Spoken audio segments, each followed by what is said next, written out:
Ravindra screen पर, एक minute, Ravindra Singh Chauhan, सिर्फ रविंद्र सिंह चौहान स्क्रीन पर। रविंद्र, अभी हमने दो मेजर प्लेयर्स की बात सुनी। कांग्रेस 20 घंटे, मोटे मोटे 21 घंटे मान लो, नामांकन के बचे हैं, 50 उम्मीदवारों का ऐलान बाकी, और उधर बीजेपी में जैसी जूतम पैजार और वो non Jat vote bank consolidate किया था, वही पूरी तरह से चरमराता दिख रहा है। दोनों में से ज्यादा नुकसान कहां होता दिख रहा है? कैसे देखते हैं आप? अनम्यूट कीजिए रविंद्र, अनम्यूट कीजिए। जी नमस्कार जी। बिल्कुल सही बात है कि बीजेपी ने जिस तरीके से टिकटों का बंटवारा किया उसके बाद काफी बगावती तेवर लोगों ने दिखाए, और लेकिन अब वो मामला संदीप जी कहीं ना कहीं सेटल हो रहा है।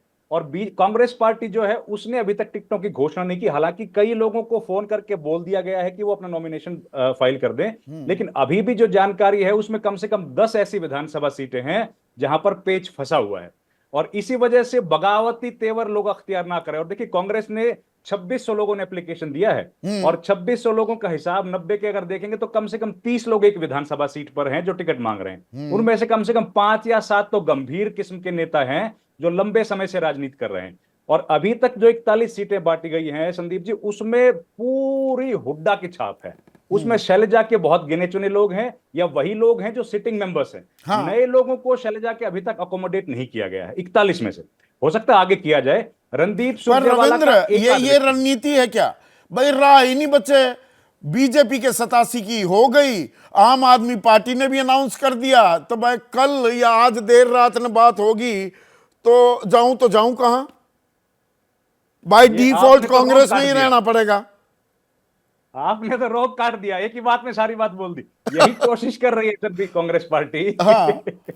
कांग्रेस की यही कोशिश है कि किसी तरीके से जो देखिए बहुत ज्यादा लोगों को लुभावने वादे किए हैं टिकट के, उसको कंटेन कैसे करें। बगावत की हाँ। संभावना बहुत ज्यादा है, और कई सारे ऐसे बड़े नेता हैं जिन्होंने जमीन पर कांग्रेस के लिए बहुत काम किया है, लेकिन केंद्र में उनकी पकड़ नहीं है, हुड्डा और शैलजा के दरबार में उनकी मजबूत हाजिरी नहीं है। इसलिए वो लोग चुनाव की टिकट में कहीं ना कहीं पिछड़ रहे हैं, और उनको इस बात का एहसास है। लेकिन वो लोगों ने ताल ठोक के कहा है कि हम लोग चुनाव लड़ेंगे, चाहे हमको टिकट मिले या टिकट ना मिले। और एक और बात मैं कहूं कि देखिए बीजेपी की जो आज स्थिति हुई है संदीप जी, ये बीजेपी की जो 2024 में स्थिति है, इसके लिए बीजेपी की 2019 की सरकार जिम्मेदार है। जब इन्होंने जेजेपी और आईएनएलडी को तोड़ा, उसके बाद जो जमीन जो ग्रामीण इलाके का वोट बैंक था, खासतौर पर जो जाट वर्ग का वोट था, किसान का था, वो अपने आप धीरे धीरे कांग्रेस पार्टी की तरफ चला गया। 2019 में तो इसका फायदा बीजेपी को हो गया, लेकिन इस वक्त जो कंसोलिडेशन है, अब बीजेपी उसका मुकाबला नहीं कर पा रही, क्योंकि अब जो है 10 साल का एंटी इनकम्बेंसी भी बीजेपी को झेलना पड़ रहा है। और नहीं, इसमें मैं जो ये 3-4 नाम, बड़े नाम मैंने ऐसे ही अनायास ही नहीं लिए या यूं ही नहीं लिए। रामविलास शर्मा की जो गत है, और वो भाई राव इंद्रजीत कह रहे हैं कि भाई टिकट दो या ना दो, बेइज्जती ना करो।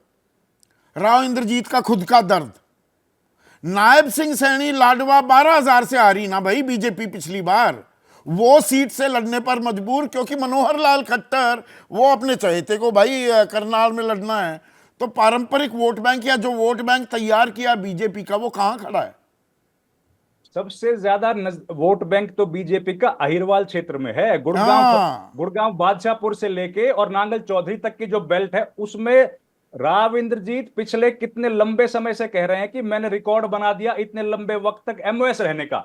और उसके बाद दूसरे नंबर के जो नेता हैं रामविलास शर्मा, 1982 से बीजेपी के विधायक हैं। आज उनको टिकट के लाले पड़ गए, और दोनों नेता एक दूसरे के साथ खड़े हुए हैं। इससे कम से कम बीजेपी का तो भला नहीं होने वाला। और अहिरवाल में जो बड़ा कंफ्यूजन नहीं, है, और अहिरवाल में जो आप कह रहे हैं, वहां पे 2 मुसलमानों को भी देनी पड़ गई। नहीं तो मेवात में नूह में शोभा यात्रा से लेके मोनू मानेसर को लेकर क्या क्या नैरेटिव गढ़े गए थे, उस पर पूरा यू टर्न भी लेना पड़ रहा है बीजेपी को।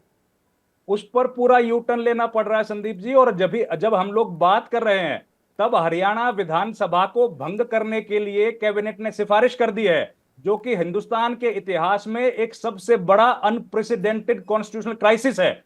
आज तक ऐसा नहीं हुआ कि 6 महीने तक विधानसभा का सत्र ना मिला हो। पहली बार तो यह सरकार किस तरीके से कह पाएगी कि वो कॉन्स्टिट्यूशनल का सम्मान कर रही है? 6 महीने तक मीटिंग नहीं हुई है, आज उनको सिफारिश करनी पड़ी है कि विधानसभा को भंग कर दिया जाए। और अब क्या होगा, अब दो संभावनाएं हैं, या तो राष्ट्रपति शासन लगेगा या फिर केयर टेकर गवर्नमेंट रहेगी। 14 तारीख को हरियाणा में प्रधानमंत्री आएंगे, उनका स्वागत कौन करेगा सर? राष्ट्रपति शासन वाला प्रदेश करेगा या एक पूर्व मुख्यमंत्री करेगा जहां पर बीजेपी का शासन था? इतने बड़े कॉन्स्टिट्यूशनल क्राइसिस में हरियाणा को धकेल दिया है केवल इस वजह से क्योंकि उन्होंने कुछ ऑर्डिनेंसेस लेके आए थे और वो ऑर्डिनेंसेस उनको सदन के पटल पर नहीं रखने थे। और ये कानूनी बाध्यता है कि जब ऑर्डिनेंस आएगा तो जो पहला सत्र होगा उस सत्र में उनको रखना पड़ेगा। उसके अंदर भी तो एक और कहानी है जुड़े। रविंद्र, एक दिन मैंने ये भी कहानी का जिक्र किया था।